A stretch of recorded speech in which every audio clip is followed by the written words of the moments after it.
ಬಿಎಸ್ಎಫ್ನಿಂದ ಜಮೀನು ಒತ್ತುವರಿ ಆರೋಪ. ತೈಲಗೆರೆ ರೈತರ ಮನವಿ. ತಾಲೂಕಿನ ಕುಂದಾಣ ಹೋಬಳಿ ತೈಲಗೆರೆ ಗ್ರಾಮದ ಸರ್ವೆ ನಂಬರ್ 167ರಲ್ಲಿ ಇರುವ 5 ಎಕರೆ 12 ಗುಂಟೆ ಜಮೀನನ್ನು ಬಿಎಸ್ಎಫ್ ಅಧಿಕಾರಿಗಳು ಒತ್ತುವರಿ ಮಾಡಿಕೊಂಡಿದ್ದಾರೆ ಎಂದು ಜಮೀನಿನ ಮಾಲಕ ರಾಮಣ್ಣ ನರಸಪ್ಪ ಆರೋಪಿಸಿದರು. ಪಟ್ಟಣದ ಜಿಲ್ಲಾ ಪತ್ರಕರ್ತರ ಭವನದಲ್ಲಿ ನಡೆದ ಪತ್ರಿಕಾಗೋಷ್ಠಿಯಲ್ಲಿ ಮಾತನಾಡಿದ ಅವರು, ಉಪವಿಭಾಗಾಧಿಕಾರಿಗಳ ಜಂಟಿ ಸರ್ವೆ ಸಮಿತಿಯ ವರದಿಯಲ್ಲಿ ಒತ್ತುವರಿ ದೃಢಪಟ್ಟಿದೆ ಎಂದರು. ಮಾರ್ಚ್ 25, 2025ರಂದು ಜಿಲ್ಲಾಧಿಕಾರಿಗಳು ತೆರವುಗೊಳಿಸಲು ಸಂಬಂಧಪಟ್ಟ ಅಧಿಕಾರಿಗಳಿಗೆ ಪತ್ರ ರವಾನಿಸಿದ್ದಾರೆ ಎಂದು ತಿಳಿಸಿದರು. ಆದರೆ ಬಿಎಸ್ಎಫ್ ಅಧಿಕಾರಿಗಳು ಜಿಲ್ಲಾಧಿಕಾರಿಗಳ ಪತ್ರಕ್ಕೂ ಸ್ಪಂದಿಸದೆ ದೌರ್ಜನ್ಯ ತೋರುತ್ತಿದ್ದಾರೆ ಎಂದು ಆರೋಪಿಸಿದರು. ಜಮೀನಿನಲ್ಲಿ ಬೆಳೆಸಿದ ನೀಲಗಿರಿ ಮರಗಳನ್ನು ಕಟಾವು ಮಾಡಲು ಬಿಡದೆ ತೊಂದರೆ ನೀಡುತ್ತಿದ್ದಾರೆ ಎಂದರು. ಎಡಿಎಲ್ಆರ್ ವರದಿಯಲ್ಲಿಯೂ 5 ಎಕರೆ 12 ಗುಂಟೆ ಜಮೀನು ಒತ್ತುವರಿಯಾಗಿರುವುದು ಉಲ್ಲೇಖವಾಗಿದೆ ಎಂದು ಹೇಳಿದರು. ಸಂಬಂಧಪಟ್ಟ ಎಲ್ಲ ದಾಖಲೆಗಳನ್ನು ಸಲ್ಲಿಸಿದ್ದರೂ ನ್ಯಾಯ ದೊರಕಿಲ್ಲ ಎಂದು ಬೇಸರ ವ್ಯಕ್ತಪಡಿಸಿದರು. ಇನ್ಸ್ಪೆಕ್ಟರ್ ಜನರಲ್ ಎಸ್ಟಿಸಿ ಬಿಎಸ್ಎಸ್ ಅವರಿಗೆ ಲಿಖಿತ ಮನವಿ ಮಾಡಿದರೂ ಕ್ರಮ ಕೈಗೊಂಡಿಲ್ಲ ಎಂದು ದೂರಿದರು. ತಕ್ಷಣ ಜಮೀನು ತೆರವುಗೊಳಿಸದಿದ್ದರೆ ಕಾನೂನಾತ್ಮಕ ಹೋರಾಟ ಕೈಗೊಳ್ಳುವುದಾಗಿ ಎಚ್ಚರಿಕೆ ನೀಡಿದರು. ಪತ್ರಿಕಾಗೋಷ್ಠಿಯಲ್ಲಿ ರಾಮಣ್ಣ ಮತ್ತು ಅವರ ಪುತ್ರ ಚೇತನ್ ಉಪಸ್ಥಿತರಿದ್ದರು. ವರದಿ ಮಂಜುನಾಥ್, ಡಿಎಂ ದೇವನಹಳ್ಳಿ. ಕ್ಷಣದ ಸುದ್ದಿಗಾಗಿ ವೀಕ್ಷಿಸಿ ರಾಷ್ಟ್ರಧ್ವನಿ ನ್ಯೂಸ್ ಕನ್ನಡ. ದಿನಾಂಕ 5/2/2025 ಒತ್ತುವರಿ ತೆರವುಗೊಳಿಸುವ ಬಗ್ಗೆ ಉಪವಿಭಾಗಗಳು ಜಿಲ್ಲಾಧಿಕಾರಿಗಳಿಗೆ ಮನವಿ ಮಾಡಿದ್ರು. ಆ ಪತ್ರ ಇದು ಒತ್ತುವರಿ ದೃಢಪಟ್ಟಂತೆ ಮುಂದಿನ ಆದೇಶಕ್ಕೆ ಮುಂದಿನ ಕ್ರಮಕ್ಕೆ ನಿಮ್ಗೆ ತಿಳಿಸ್ತಾ ಇದ್ದೀವಿ ಅಂತ ಉಪವಿಭಾಗಾಧಿಕಾರಿಗಳು ಡಿಸಿ ಅವರಿಗೆ ಹೇಳಿದ್ರು.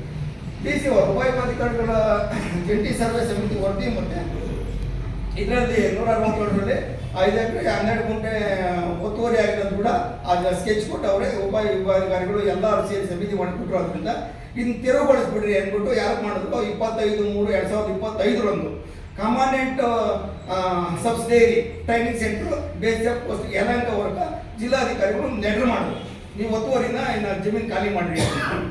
ಯಾಕಂದ್ರೆ ಅವ್ರು ಪಿಲ್ಲರ್ಸ್ ಇದೆ ಅಂತ. ನೀರಾವರಿ ಇಲ್ಲ, ಒಣ ಬೇಸಾಯ ಪಕ್ಕದ ಜಮೀನೆಲ್ಲ ಕಟಾವು ಮಾಡಿ ಮನೆ ರಾಗಿ ಎಲ್ಲ ಬೆಳೆದಿದ್ದೀವಿ. ನಮ್ದು ದೊಡ್ಡ ಕುಟುಂಬ ಅಂದ್ರೆ ಒಂದು 75 ಜನ ನಮ್ಮ ಫ್ಯಾಮಿಲಿಯವರು ಇದ್ದಾರೆ. 15 ಫ್ಯಾಮಿಲಿ ಬರುತ್ತೆ ನಮ್ದು. ಒಬ್ಬೊಬ್ರು ಡಿವೈಡ್ ಮಾಡಿದ್ರೆ ತುಂಬಾ ಕಡಿಮೆ ಜನ, 2 ಎಕರೆ ಒಬ್ಬೊಬ್ರಿಗೆ 2 ಎಕರೆ ಬರುತ್ತೆ, ಅಲ್ಲಿ ಅಷ್ಟೇ ಬರುತ್ತೆ. ಈಗ ನಾವು ಅಧಿಕಾರಿಗಳು ಏನು ನಿರ್ಲಕ್ಷ್ಯತನ ತೋರಿಸ್ತಾ ಇದ್ದಾರೆ. ನಮ್ಗೆ ಬಿಎಸ್ಎಫ್ ಮೇಲೆ ಯಾವುದೇ ತರ ವೈಮನಸ್ಸಿಲ್ಲ. ನಮ್ಗೆ ಅವ್ರಿಗೆ ಏನೇ ತರ ತೊಂದರೆ ಕೊಡ್ಬೇಕಂತ ನಮ್ಗಿಲ್ಲ ಸರ್. ಅವ್ರು ತೋರಿಸ್ತಾರೆ, ನಾವೇನ್ ತೋರಿಸಿಲ್ವಲ್ಲ ಸರ್. ನಾವು ಹೋಗಿ ಕೈ ತೋರಿಸಿ ರಿಕ್ವೆಸ್ಟ್ ಮಾಡ್ತೀವಿ, ಯಾಕೆ ಕೇರ್ ಮಾಡೋದಲ್ಲಿ. ಈಗ ಡಿಸಿ ಅವರು ಯಾರೋ ಒಬ್ರು ಪರ್ಮಿಷನ್ ಕೊಟ್ಟಿರ್ಬೇಕಾದ್ರೆ ಅವ್ರು ಬಂದು ನಮ್ಗೆ ನಮ್ಮ ಜಾಗ ನಮ್ಗೆ ಬಿಟ್ಕೊಡಿ, ನೀವು ಅಳತೆ ಮಾಡ್ಕೊಳ್ಳಿ, ನಿಮ್ ಜಾಗ ಎಷ್ಟಿದೆ, ನಿಮ್ಗೆ ಎಷ್ಟು ಗೌರ್ಮೆಂಟ್ ಅವರು ನಿಮ್ಗೆ ಸೇಲ್ ಮಾಡಿದ್ರೆ ಅಷ್ಟು ಜಾಗದಲ್ಲಿ ನೀವಿರಿ, ಎಕ್ಸೆಸ್ ಇರೋದನ್ನ ಬಿಟ್ಕೊಡಿ ಅಂತ ಅಷ್ಟೇ ಕೇಳ್ತಾ ಇದೀವಿ. ಎಲ್ಲರೂ ಹೇಳ್ತಾರೆ ರೈತರು ದೇಶದ ಬೆನ್ನೆಲುಬು, ನಾವೆಲ್ಲರೂ ರೈತರು ತುಂಬಾ ಸಪೋರ್ಟ್ ಮಾಡ್ತೀವಿ ಅಂತ. ಎಲ್ಲಿ ಸರ್ ಯಾರು ಮಾಡ್ತಾ ಇದಾರೆ? ನಾವು 10 ವರ್ಷದಿಂದ ಇದ್ರ ಬಗ್ಗೆ ಹೋರಾಟ ಇದು ಮಾಡ್ತಾ ಇದೀವಿ, ಕ್ವಶನ್ ಕೇಳ್ತಾ ಇದೀವಿ. 365 ಡಾಕ್ಯುಮೆಂಟ್ ಎಲ್ಲ ಕೊಟ್ಟಿದ್ದೀನಿ. 374 ಎಕರೆ ಮಂಜೂರಾಗಿದೆ. ಕಾರಲ್ಲಿ ತೈಲಗೆರೆ ಸರ್ವೆ ನಂಬರ್ಸ್ 374 ಎಕರೆ ಮಂಜೂರಾಗಿದೆ. ಅವರೇನೆ ಡೀಟೇಲ್ಸ್ ಅವರೇ ಕಳಿಸಿದ್ದಾರೆ, ಐಜಿ ಅವರೇ ಕಳಿಸಿದ್ದಾರೆ. 374 ಎಕರೆ ನಮಗೆ ಬಂದಿದೆ ಅಂತ.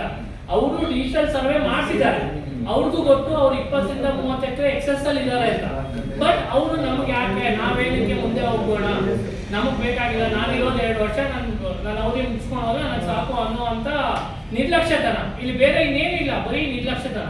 ನಿಮ್ಮೊಬ್ಬರದೇ ಅಲ್ವಲ್ಲ, ಸುಮಾರು ಜನದ ಆ ಥರ ಇದೆಯಲ್ಲ, ಅವ್ರನ್ನೆಲ್ಲರೂ ಕೂಡ ಯಾಕೆ ವಿಶ್ವಾಸ ತಗೊಂಡು ನೀವು ಈಗ ಅವ್ರು ಬಿಡಲ್ಲ ಅಂತ ಡಿಸಿ ಅವ್ರಿಗೆ ಕಂಪ್ಲೇಂಟ್ ಮಾಡಿ ಮತ್ತೆ ಏನು ಹೇಳ್ತಾರೆ ಡಿಸಿ ಅವರು ಮತ್ತೆ ಇನ್ನೊಂದು ಲೆಟರ್ ಬರೀತೀನಿ, ಈಗ ಅವ್ರಿಗೆ ವೆಕೇಟ್ ಮಾಡೋದು ಒಂದು ಲೆಟರ್ ಬರೀತೀನಿ ಅಂತ ಇದ್ದಾರೆ. ಅವ್ರು ನನಗಿನ್ನ ಸ್ವಲ್ಪ